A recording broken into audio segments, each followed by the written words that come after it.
ఇప్పుడే country delight యాప్ని download చేసుకోండి. Download the country delight app now.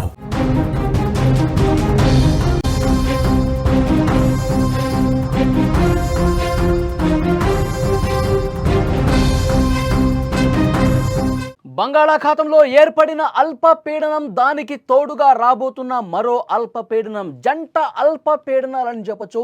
ఈ రెండు ఆంధ్రప్రదేశ్ రాష్ట్రానికి భారీ వర్షాల ముప్పును తీసుకొచ్చే అవకాశం ఉంది.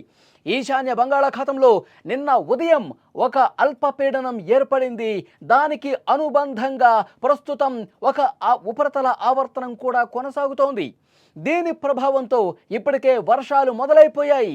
ఇదే సమయంలో భారత వాతావరణ విభాగం మరో ముఖ్యమైన అంచనాను కూడా వెల్లడించింది. ఉత్తర బంగాళాఖాతంలో గురువారం నాటికి ఇంకో అల్పపీడనం ఏర్పడే అవకాశం ఉందని అంచనా కట్టింది. ఈ రెండు అల్పపీడనం ఏదైతే శుక్రవారం నాటికి వాయుగుండంగా మారే అవకాశం కూడా ఉంది. అలా మారిన తర్వాత మరింతగా బలపడి శనివారం దక్షిణ ఒడిశా, ఉత్తరాంధ్ర మధ్యలో తీరం దాటొచ్చని ఐఎండీ అంచనా వేసింది. ఈ పరిణామంతో రాబోయే 4 రోజుల్లో రాష్ట్రంలోని పలు ప్రాంతాల్లో విస్తారంగా వర్షాలు కురిసే అవకాశం ఉందని అమరావతి వాతావరణ కేంద్రంతో పాటు విపత్తుల నిర్వహణ సంస్థ కూడా తెలియజేసింది. ఇప్పటికే భారీ వర్షాలు ముంచెత్తున్నాయి. ఇటు హైదరాబాద్, తెలంగాణతో పాటు ఆంధ్రప్రదేశ్లో చాలా చోట్ల వర్షాలు పడతా ఉన్నాయి. ఈ వర్షాలకు ప్రజలు ఇబ్బంది పడుతూ ఉన్నటువంటి పరిస్థితి కనిపిస్తోంది. చాలా చోట్ల కూడా అతి భారీ వర్షాలు కురిసే అవకాశం ఉందని సమాచారం వస్తోంది. ఈ వాతావరణ మార్పుల ప్రభావంతో ముందుగా ఉత్తరాంధ్ర జిల్లాలపై ప్రభావం ఎక్కువగా ఉండే ఛాన్స్ ఉంది. శ్రీకాకుళం, పార్వతీపురం, మన్యం, విజయనగరం, అల్లూరు సీతారామరాజు, ఏలూరు జిల్లాల్లో భారీ వర్షాలు పడతాయని అంచనా వేశారు. ఈ జిల్లాల్లో ప్రజలు ఇప్పటికే అప్రమత్తంగా ఉన్నారు. లోతట్టు ప్రాంత ప్రజలను జాగ్రత్తగా ఉండాలని అధికారులు సూచన చేస్తున్నటువంటి పరిస్థితి ఉంది. ఇక గురువారం ఏర్పడేటువంటి అల్పపీడనం ప్రభావంతో అదే రోజు అల్లూరు సీతారామరాజు, ఏలూరు, తూర్పుగోదావరి జిల్లాల్లో భారీ వర్షాలు కురిసే అవకాశం ఉందని తెలుస్తోంది. ఇంకా శుక్రవారం నాటికి ఈ వాతావరణ ప్రభావం రాష్ట్రంలో చాలా జిల్లాలకు విస్తరించనుంది.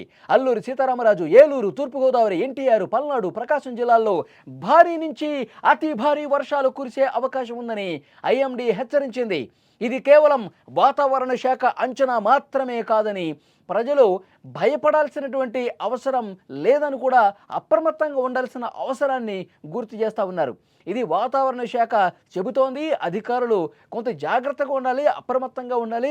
ఎక్కడికక్కడ అధికార యంత్రాంగం సమన్వయం చేసుకుని పనిచేయాలి. లోతట్టు ప్రాంతాల ప్రజలను ఎప్పటికప్పుడు అలర్ట్ చేయాల్సినటువంటి అవసరం ఉంది. ఒక్కసారిగా క్లౌడ్ బర్స్ట్ లాగా, కుండపోతలాగా వర్షాలు కురిస్తే లోతట్టు ప్రాంతాలని ముంచెత్తే అవకాశం ఉంది.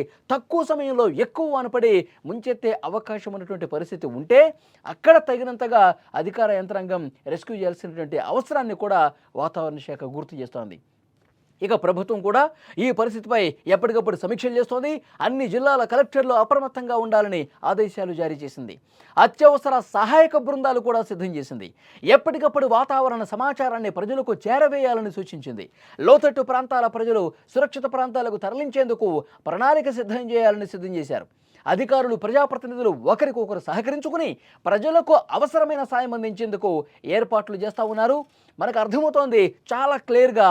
2 అల్పపీడనాల ప్రభావంతో ఆంధ్రప్రదేశ్లో, ఇటు తెలంగాణలో కూడా వర్షాలు కురిసే అవకాశం ఉంది. ఆంధ్రప్రదేశ్ తీర ప్రాంత జిల్లాలు ఏవైతే ఉన్నాయో అక్కడ కుండపోతగా వర్షం కురిసే అవకాశం ఉన్నట్టుగా తెలుస్తోంది. ఈ 2 అల్పపీడనాల ప్రభావంతో భారీ నుంచి అతి భారీ వర్షాలు కూడా మరికొన్ని చోట్ల కురిసే అవకాశం ఉన్నట్టుగా సమాచారం వస్తుంది. సో డెఫినెట్గా అధికారులు ఆ ఏర్పాట్లు చేస్తూ ఉన్నారు. ముఖ్యంగా గురువారం రోజు మరొక అల్పపీడనం ఏర్పడే అవకాశం ఉన్నటువంటి నేపథ్యంలో గురువారం నుంచి వర్షాలు ఇంకా ఎక్కువ స్థాయిలో కురిసే అవకాశం తెలుస్తోంది. బంగాళాఖాతంలో ఇప్పటికే అల్పపీడనం ఏర్పడింది. దానికి తోడుగా మరొక అల్పపీడనం రాబోతోంది. కాబట్టి ఈ ముప్పు కొంచెం ఎక్కువ ఉండే అవకాశం ఉన్నట్టుగా తెలుస్తోంది. ఈశాన్య బంగాళాఖాతంలో నిన్న ఉదయం ఒక అల్పపీడనం ఏర్పడింది. దానికి అనుబంధంగా ప్రస్తుతం ఉపరితల ఆవర్తనం కొనసాగుతున్న పరిస్థితుల్లో వర్షాలు స్టార్ట్ అయిపోయాయి. ఇదే సమయంలో భారత వాతావరణ విభాగం వేసినటువంటి అంచనా ఉత్తర బంగాళాఖాతంలో గురువారం నాటికి ఇంకో అల్పపీడనం ఏర్పడుతుంది. కాబట్టి ఇవి 2 బలపడి 2 ఉన్నటువంటి నేపథ్యంలో ఇప్పుడు ఉపరితల ఆవర్తనంతో పాటు గురువారం ఏర్పడే అల్పపీడనం ఇంకొంచెం తీవ్రత పెరిగే అవకాశం ఉంది. ఒక్కసారిగా 2 ప్రభావాలు ఉండేసరికి దీని తీవ్రత కొంచెం ఎక్కువ ఉండే అవకాశం ఉంది. ఎక్కువగా వర్షాలు పడే అవకాశం ఉంది. అతి భారీ వర్షాలు కూడా కొన్ని జిల్లాలకు అలర్ట్ జారీ చేసే ఛాన్స్ ఉండొచ్చని వాతావరణ శాఖ చెప్తోంది. ఇది వాయుగుండంగా మారే అవకాశం కూడా ఉంటుంది. అలా వాయుగుండంగా మారిన తర్వాత మరింత బలపడి దక్షిణ ఒడిశా ఉత్తరాంధ్ర మధ్యలో తీరం దాటుతుంది. ఈ తీరం దాటే సమయంలో విపరీతంగా వర్షాలు కురిసే అవకాశం కనిపిస్తుంది. శ్రీకాకుళం నుంచి మొదలుకొని విజయనగరం, విశాఖపట్నం, తూర్పుగోదావరి జిల్లా, కృష్ణా, గుంటూరు, ప్రకాశం, నెల్లూరు ఇలా తీర ప్రాంతాలు ఏవైతే ఉన్నాయో ఆ తీర ప్రాంతాల్లో కొన్ని చోట్ల అతి భారీ వర్షాలు కూడా కురిసే అవకాశం ఉంది. కాబట్టి క్లౌడ్ బరస్ట్ లాంటి వర్షాలు కురిస్తే లోతట్టు ప్రాంతాల్లో ఉన్న ప్రజలు అప్రమత్తంగా ఉండాలి. అట్ ద సేమ్ టైం కలెక్టర్లు కూడా ఎప్పటికప్పుడు పరిస్థితిని సమీక్షించుకుంటూ ఎక్కడ సహాయక చర్యలు తీసుకోవాలి, ఎక్కడ హుటాహుటిన అక్కడ ప్రజల్ని అప్రమత్తం చేయాల్సిన అవసరం ఉంది. ఇవన్నీ కూడా గమనించుకొని ప్రభుత్వ యంత్రాంగం పనిచేయాలని చెప్పి ప్రభుత్వం నుంచి కూడా ఆదేశాలు వచ్చినటువంటి పరిస్థితి ఉంది.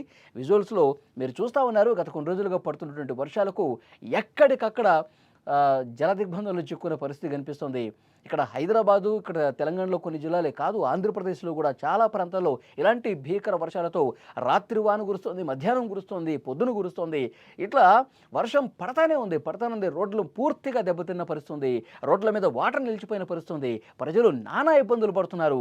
ఇప్పుడు మళ్ళొకసారి జంట అల్పపీడనాలు ఇది వాయుగుండంగా మారే అవకాశం ఉంది. మరొక 4 రోజులు వర్షాలే ఉన్నాయనేసరికి ప్రజలు భయం గుప్పెట్లో కాలం గడుపుతున్న పరిస్థితుంది. సో ఈ వర్షం ఇక తగ్గుముఖం పడితే బాగుంటుంది. వర్షాలు ఇంకా తగ్గితే బాగుంటుంది. ఈ సంవత్సరం విపరీతంగా వర్షాలు కురిసే చాలాసార్లు ఇబ్బంది పడ్డ పరిస్థితి ఉంది అని చెప్పి వాళ్ళు కూడా కోరుకుంటున్న పరిస్థితి.